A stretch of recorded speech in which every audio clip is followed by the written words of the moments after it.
মুহররম মাসের 10 তারিখ সম্পর্কে আমরা সবাই জানি। আমরা এই দিন রোজা রাখি। মুহররম মাসের 10 তারিখে রোজা রাখেন না? আল্লাহ রসুল সাল্লাল্লাহু আলাইহি সাল্লাম নিজে রোজা রাখতেন।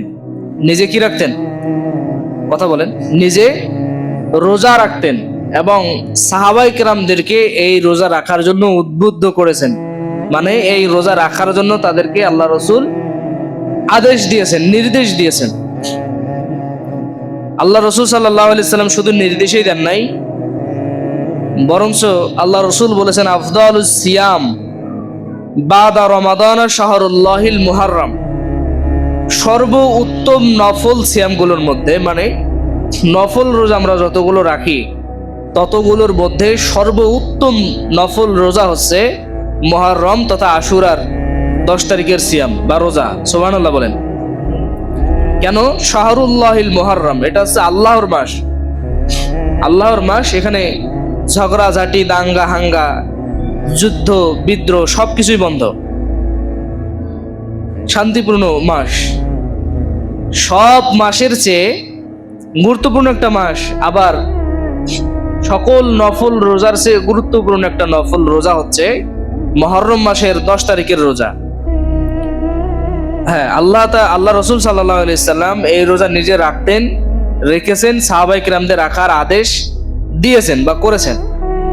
শুধু একটা রোজা, এটা আল্লাহ রসুল সাল্লাল্লাহু আলাইহি সাল্লাম বলতেন যে শুধু 10 তারিখের রোজা না, ইহুদিরা শুধু 10 তারিখে রোজা রাখে একটা, কয়টা? আমরা রাখবো 2টা। আমরা কয়টা রাখবো? আমরা তাদের বিরোধিতা করব। এই ক্ষেত্রে মুসা আলাইহিস সালাম এর ব্যাপারে যে ঘটনা আছে, মুসা আলাইহিস সালাম তাদের চেয়ে আমাদের হকদার বেশি। মুসা আলাইহিস সালামের প্রতি আমাদের হক কি? বেশি। সেক্ষেত্রে আমরা শুকরিয়া স্বরূপ আরো একটা রোজা, আমরা 2টা রোজা রাখবো।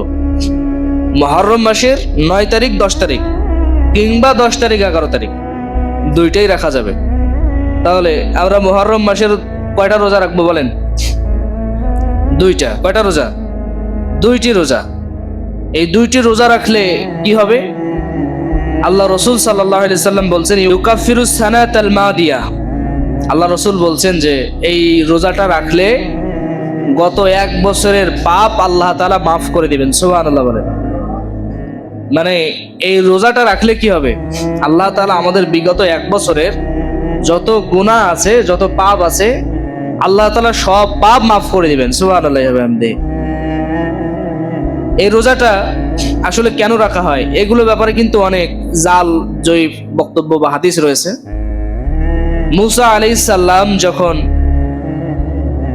মানে ইসলামের দাওয়াত দেওয়ার জন্য আল্লাহর আদেশ প্রাপ্ত হলেন, তখন তার ভাই সহ 2জন ফিরাউনের রাজ দরবারে গেলেন যে হে ফিরাউন, তুমি তোমার ধর্ম, তোমার দিন পরিত্যাগ করে তুমি আল্লাহর দেওয়া দিন, আল্লাহর দেওয়া ধর্ম, ইন্নাদ দীনা ইনদাল্লাহিল ইসলাম, তুমি ইসলাম গ্রহণ করো এবং আদেশ দাও মিশরের সব গোত্র যত মানুষ আছে সবাই যেন তোমার সঙ্গে ইসলাম গ্রহণ করে। সুবহানাল্লাহ বলেন। ফিরাউন তার রাজপ্রাসাদের সকল যোদ্ধা বাহিনীদেরকে বললেন যে তোমরা সবাই কি করো? তোমরা সবাই ঘোড়া আর অস্ত্র নিয়ে মুসা এবং এই যে এদেরকে তোমরা ধাওয়া করো, সবাইকে হত্যা করে ফেলা হবে। এই কথা শুনে মুসা আলাইহিস সালাম সহকারে তার সঙ্গিনীগণ, মানে তার সঙ্গী সাথীরা ঘোড়ায় করে রওনা দিয়েছে, একদম মানে ওখান থেকে সরে যাবে।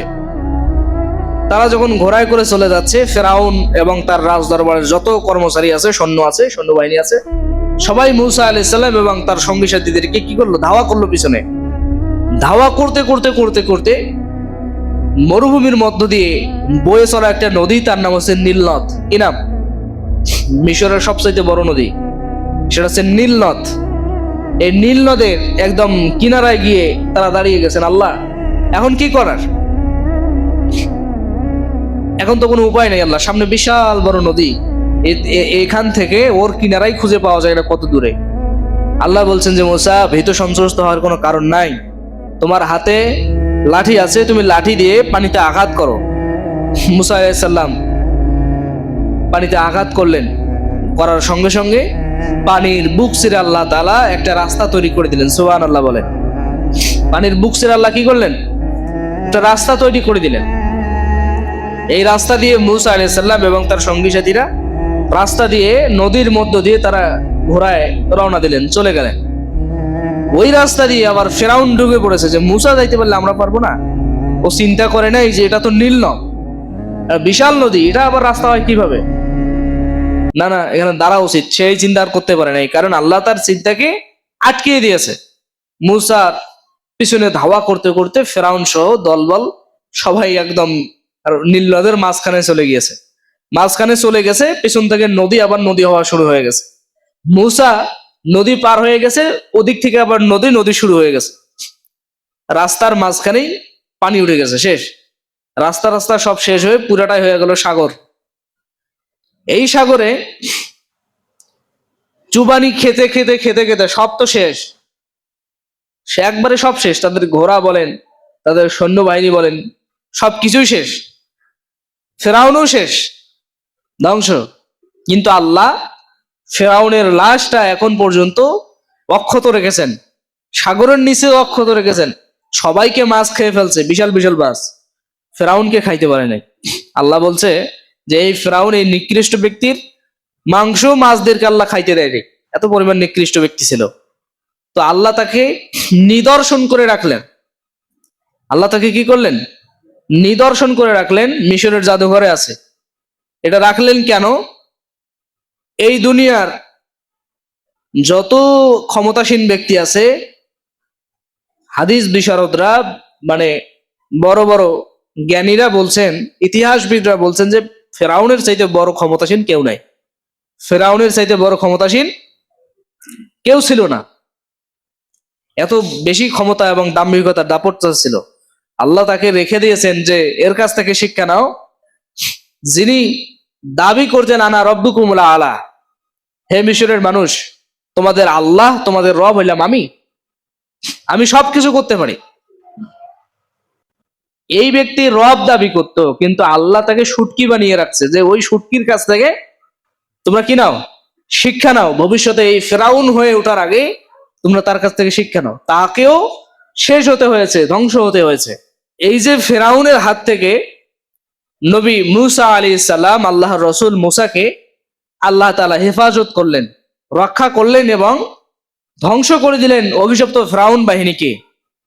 সেই দিনটি ছিল মুহররমের 10 তারিখ। সুবহানাল্লাহ বলেন। সেই দিনটি কি ছিল? কথা বুঝেন নাই। সেই দিনটা কি ছিল? মুহররমের 10 তারিখ তথা আশুরার দিন। এই মূসা আলাইহিস সালামকে রক্ষা করলেন এবং ফেরাউনকে আল্লাহ ধ্বংস করে দিলেন।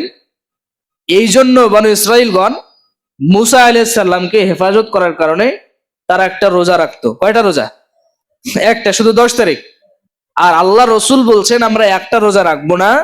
মূসা মুসলমান, আমরাও মুসলমান, সে আমাদের নবী, মূসা আল্লাহর রসুল, আমাদের তার প্রতি আমাদের হক বেশি।